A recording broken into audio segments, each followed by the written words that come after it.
সাইডত আছে আচ্ছা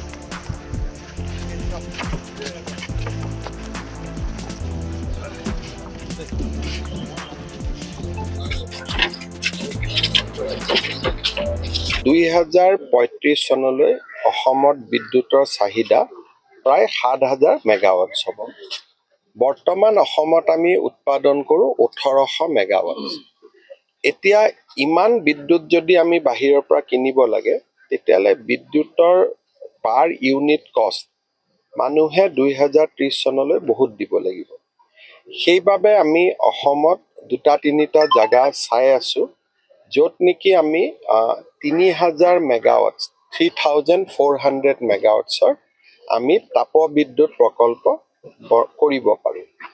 কিন্তু আমাৰ অসমত যিহেতু কয়লা নাই, আমি ঝাৰখণ্ডৰ পৰা কয়লা আনিব লাগিব। সেইকাৰণে এই প্ৰকল্পটো আমি ধুবুৰী বা গোৱালপাৰা জিলাতে বা বঙাইগাঁও জিলাতে কৰিব লাগিব। কাৰণ নহ'লে খৰচ বাঢ়ি গৈ থাকিব আৰু যিমানে খৰচ বাঢ়িব বিদ্যুতৰ মূল্যও সিমানে বাঢ়ি গৈ থাকিব। সেইকাৰণে আমি গোৱালপাৰা জিলাত এটা, ধুবুৰী জিলাত এটা আৰু কোকৰাঝাৰ জিলাত এটা, তিনিটা স্থান আমি নিৰ্বাচন কৰিছিলোঁ আৰু তিনিওটা স্থানৰে আমি ক'ত কম বেছি মেৰিটছ ডিমেৰিটছ তাক আমি চাই আছোঁ। এতিয়ালৈকে কোনো কথা চূড়ান্ত হোৱা নাই। এই টেণ্ডাৰটো আহোঁতে কমচে কম আৰু আমাক 2 মাহ লাগিব। সেইকাৰণে আমি কৰি আছোঁ। চাপৰত যদি চিলেক্ট হয় তেতিয়াহ'লে 3400 মেগাৱাট ইলেক্ট্ৰিচিটি উৎপাদন কৰিবৰ কাৰণে 40,000 কোটি টকা ব্যয় কৰিব লাগিব। আৰু 40,000 কোটি টকা যদি আমি ব্যয় কৰোঁ তেতিয়াহ'লে ইয়াত 15-20 হাজাৰ প্ৰত্যক্ষ আৰু 15-20 হাজাৰ পৰোক্ষ মানুহে কৰ্ম সংস্থাপন পাব। আৰু লগে লগে চালাকাটি হ'ল 600 মেগাৱাট, এইটো হ'ব 3400 মেগাৱাট। গতিকে চালাকাটিতকৈ ডাঙৰ এখন টাউনশ্বিপ নিৰ্মাণ হ'ব।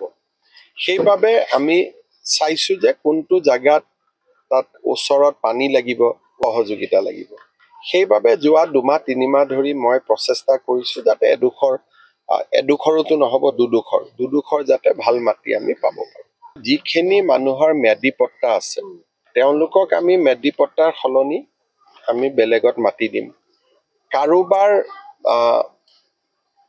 পট্টা নাই তেওঁলোকক চৰকাৰী নিয়মত এককালীন সাহায্য দিয়াৰ নিয়ম আছে, আইনত যি আছে সেইমতে। আৰু য'ত ইটা ভাটা আছে তাতে মাটিৰ যিটো আজিৰ জোনেল ভেলু তাতকৈ 3 গুণ বেছি পইচা পাব। যদি জোনেল ভেলু ইয়াত 9 লাখ তেওঁলোকে 27 লাখ টকা পাব। গতিকে কাকো আমি ক্ষতি হ'ব নিদিওঁ। হাইৱে বনালে যেনেকৈ মানুহে নিজে মাটি এৰি দিয়ে মৰমতে, কাৰণ ভাল পইচাও পায়, বেলেগ কামো কৰিব পাৰে। গতিকে যিসকলৰ ম্যাদী পট্টাৰ মাটি আছে তেওঁলোকে উপযুক্ত ক্ষতিপূৰণ পাব। কিন্তু যোনে এনে বহি আছে তেওঁলোকে চৰকাৰী নিয়মমতে একো নাপায়। কিন্তু মই এটা প্ৰতিশ্ৰুতি দিছোঁ যে তেওঁলোককো আমি সহায় কৰাৰ বাবে চেষ্টা কৰিম যদি চাপৰ নিৰ্বাচিত হয়।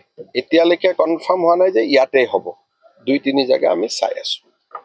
স্যার ইতিমধ্যে তো 3500 বিঘা লোৱা হৈছে, তাৰপিছত আৰু 500 বিঘা মান আমাক আৰু টোটেল লাগে যদি 3400 মেগাৱাট যদি আমি কৰিব খোজোঁ আমাক 5100 বিঘা মাটি লাগিব।